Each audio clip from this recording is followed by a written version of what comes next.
Përmendja e Allahut. Ka vlerë pas ka përmendja? Po, shumë vlerë të madhe. Tha Zoti fadhkuruni yadhkurkum. Më përmendni se do ju përmendun. Dhe po të përmendni Zotin, s'ka gjë më të mirë. Kur njeriu e përmend Allahun në jetën e kësaj bote, fjala e tij nuk ikën, nuk shuhet. Ngjitet lart edhe bën tawaf rreth arshit, zhduket, nuk hum. Për këtë arsye ka quajtur Zoti al-baqiyatu as-salihat. Fjalët që nuk shuhen kurrë, që mbeten përgjithmonë. Mbeten, kur i thot njeriu mbeten, po mbeten me njeriu edhe në botën tjetër. Ka thënë i dërguari Allahut sallallahu alaihi wasallam, ala adullukum bi shay'in. Aty tregoj thot për diçka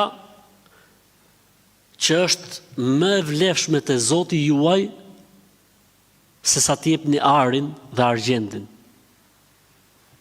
Se sa të takoni armikun, të luftoni me të. Dhe që ju ngren gradët e larta tek ai, thanë, po, pejgamberi Zot na thoi, tha dhikrullah, përmendja e Allahut. Po normale o vllajm tani, logjika është. Si mund ta lejë Allahun harres një njeri që e ka përmend gjithë jetën? Si mund ta lejë? S'mund ta lejë.